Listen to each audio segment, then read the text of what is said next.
Friends, welcome to my channel. આજે આપણે એક નવી જ પંજાબી સબ્જી બનાવીએ છીએ, એટલે કે સબ્જ મિલોની. તમે ગ્રીન ગ્રેવીમાં અને રેડ ગ્રેવીમાં તો પંજાબી સબ્જી ખાધી હશે, પણ આજે આપણે બંને ગ્રેવી મિક્સ કરીને એટલે કે સબ્જ મિલોની બનાવીએ છીએ. અને શિયાળો ચાલી રહ્યો છે, તેથી વેજીટેબલ્સ પણ ઘણા જ સરસ આવે છે. એટલે આ વેજીટેબલ્સનો ઉપયોગ કરીને આજે આપણે સબ્જ મિલોની બનાવીએ છીએ. તો ચાલો આજે આપણે સબ્જ મિલોની એટલે કે બંને મિક્સ ગ્રેવીની પેસ્ટ કરી અને સબ્જી બનાવીએ છીએ. તેના માટે એક પેનમાં થોડુંક તેલ લેશું અને સાથે સાથે ઘી પણ લેશું. આ એક પંજાબી શાક છે, એટલે તેલની માત્રા થોડીક વધારે રાખવી. હવે આ તેલને ઘી બંને ગરમ થઈ જાય ત્યારબાદ તેમાં ફક્ત જીરું જ એડ કરવાનું છે.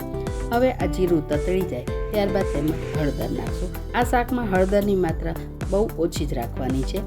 હવે આ હળદર અને જીરું નાખ્યા પછી તેમાં આપણે ડુંગળીની પેસ્ટ એડ કરશું. અહીંયા મેં મોટી 2 ડુંગળીની પેસ્ટ લીધી છે અને આ ડુંગળીને આપણે ધીરા તાપે ગુલાબી થાય ત્યાં સુધી સાતળવાની છે. આવી રીતે ડુંગળીને વચ્ચે વચ્ચે હલાવતા રહેવું, તેથી તે ડુંગળી બળી ન જાય અને સરસ ગુલાબી સતરાઈ જાય. આ ડુંગળી થાય તે દરમિયાન હવે આપણે તેમાં આદુ મરચાંની પેસ્ટ એડ કરવાની છે. આદુ મરચાં લસણ 3ની પેસ્ટ હવે આવી રીતે ડુંગળીમાં જ નાખી અને તેને પણ 2 મિનિટ સાથે સાતળી લઈશું. તમે જે રીતે તીખું ખાતા હોય તે મુજબ તમે આદુ મરચાંને લસણ એડ કરી શકો છો. હવે આ બંને સતળાય તે દરમિયાન તેમાં મીઠું નાખવાનું છે અને મીઠું પણ તમે સ્વાદ મુજબ જ નાખશો, કારણ કે આપણે વેજીટેબલ્સમાં પણ મીઠું એડ કર્યું છે. હવે આ બંને થઈ જાય ત્યારબાદ તેમાં ટમેટાની પ્યુરી એડ કરવાની છે. અહીંયા મેં ખોટા 2 ટમેટાની પ્યુરી એડ કરી છે. હવે આ ટમેટાની પ્યુરીને પણ આપણે સાતળીશું, એટલે કે ટમેટાનું પાણી બળી જાય ત્યાં સુધી તેને સતત હલાવ્યા કરવાનું છે.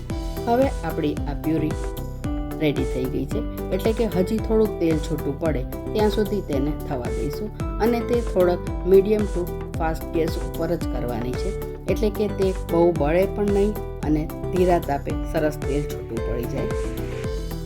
તમે જોઈ શકો છો કે હવે આમાંથી આપણું તેલ છૂટું પડવા આવ્યું છે. હવે આવી રીતે તેલ છૂટું પડી જાય પછી તેમાં આપણે પાલક અને કોથમીરની પેસ્ટ એડ કરશું. આ પાલક અને કોથમીરની પેસ્ટને આપણે થોડીક જ વાર, એટલે કે તેમાંથી થોડું પાણી બળે ત્યાં સુધી તેને સાતળવાની છે. તમે જોઈ શકો છો કે આપણી મિલીજુલી સબ્જી માટેની ગ્રેવી રેડી થઈ ગઈ છે. હવે આપણે તેમાં થોડો કિચન કિંગ મસાલો એડ કરશું અને લાલ મરચું પાવડર નાખશું. આ બંને નાખ્યા પછી હવે તેને હલાવી અને આપણી ગ્રેવી રેડી છે. હવે આપણી ગ્રેવી રેડી થઈ ગઈ છે. તેને સાઈડ ઉપર મૂકી અને બીજા એક પેનમાં આપણે બધા વેજીટેબલ્સને સોતે કરવાના છે. તેના માટે થોડુંક તેલ લઈ અને સૌથી પહેલાં મેં કેપ્સિકમ એડ કર્યા છે. કેપ્સિકમ થોડાક સાતળવા દેવાના છે, એટલે કે થોડાક ક્રન્ચી રહે તેવી રીતે આપણે તેને સાતળવાના છે.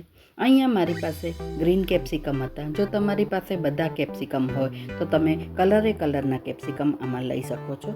હવે તેમાં મીઠું નાખવાનું છે. અહીંયા કોબીજના ભાગનું પણ મેં મીઠું એડ કરી દીધું છે, એટલે કે આ કેપ્સિકમ થોડાક થઈ જાય ત્યારબાદ તેમાં હવે કોબીજ એડ કરશું. અહીંયા મેં બધા વેજીટેબલ્સ ડાઈસ કટ કરેલા છે, એટલે કોબીજને પણ થોડુંક મોટું રાખ્યું છે. હવે આ કોબીજને પણ આપણે ભેગું થોડુંક ચઢવા દેવાનું છે, એટલે કે આપણે ખાલી સતળાઈ જાય એટલું જ કરવાનું છે, બહુ ચઢવા દેવાનું નથી. હવે આ કેપ્સિકમ અને કોબીજ થઈ જાય ત્યારબાદ બધાય વેજીટેબલ્સ તેમાં એડ કરશું. અહીંયા મેં વટાણા, ફ્લાવર, ગાજર અને ફણસી બધાને પાર બોઇલ કરી લીધા છે અને હવે એ પાર બોઇલ કરેલા વેજીટેબલ્સ પણ આપણે જે કોબીજ અને કેપ્સિકમ છે તેમાં એડ કરશું. હવે આપણા વેજીટેબલ્સ તો બધા થઈ જ ગયા છે, પણ વેજીટેબલ્સમાં થોડીક શાઇનિંગ આવે એટલે આપણે આ વેજીટેબલ્સને આવી રીતે સોતે કરીએ છીએ. હવે બધા વેજીટેબલ્સ રેડી છે. હવે આપણા સબ્જી સોતે થઈ ગયા છે, એટલે ગેસ બંધ કરી અને તેને એક બાઉલમાં ટ્રાન્સફર કરી લઈશું. આ સબ્જીને આપણે આવી રીતે પેનમાં નથી રાખવાની, પણ બાઉલમાં ટ્રાન્સફર કરી લેવાની છે. હવે આપણે જે ગ્રેવી રેડી કરી હતી તેને ફરીથી ગેસ ઉપર મૂકી અને હવે તેમાં આપણે કાજુ અને મગજતરીની પેસ્ટ એડ કરશું. અહીંયા મેં 2 મોટા ચમચા કાજુ મગજતરીની પેસ્ટ નાખી છે. હવે આ પેસ્ટને પણ આપણે ગ્રેવીમાં બરાબર મિક્સ કરી લઈશું અને તેને થોડીક થવા દઈશું. એ થાય તે દરમિયાન આપણે તેમાં હવે કસૂરી મેથી એડ કરવાની છે. કસૂરી મેથીનો ટેસ્ટ સબ્જીમાં ખૂબ જ સરસ આવે છે, તેથી કસૂરી મેથી આપણે થોડી ચપટી લઈ અને તેને આવી રીતે હાથમાં મસળીને પછી શાકમાં નાખવાની છે. હવે તે મેથીને પણ આપણે બરાબર મિક્સ કરી અને હવે તેમાં થોડું પાણી એડ કરશું અને આ પાણી નાખ્યા પછી 2 થી 3 મિનિટ શાકને ગ્રેવીને થવા દેવાનું છે. હવે આ ગ્રેવી થઈ જાય એટલે આપણે ગેસ બંધ કરી અને તેને થોડીક વાર ઢાંકીને રહેવા દેવાની છે. આપણી ગ્રેવી પણ રેડી છે અને વેજીટેબલ્સ પણ સોતે કરીને આપણે સાઈડ ઉપર રાખી દીધા છે. આપણે જ્યારે જમવાનું હોય ત્યારે 10 થી 15 મિનિટ પહેલાં તેમાં વેજીટેબલ્સ નાખી અને તેને ઢાંકીને રહેવા દેવા, તેથી બંનેનો ટેસ્ટ તેમાં સરસ આવી જાય. હવે આપણી સબ્જ મિલોની રેડી છે. ફ્રેન્ડ્સ, જોયું ને કેવી સરસ સબ્જ મિલોની બની છે. તમે આને પરોઠા સાથે કે નાન સાથે પણ સર્વ કરી શકો છો. એટલે કે એક નવા જ પ્રકારની બંને ગ્રેવી એડ કરીને બનતી સબ્જી છે.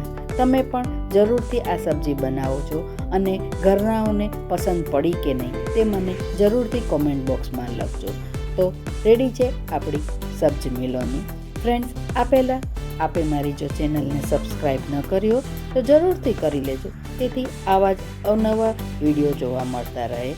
અને વિડીયોને લાઈક અને શેર કરવાનું ભૂલતા નહીં. Bye bye.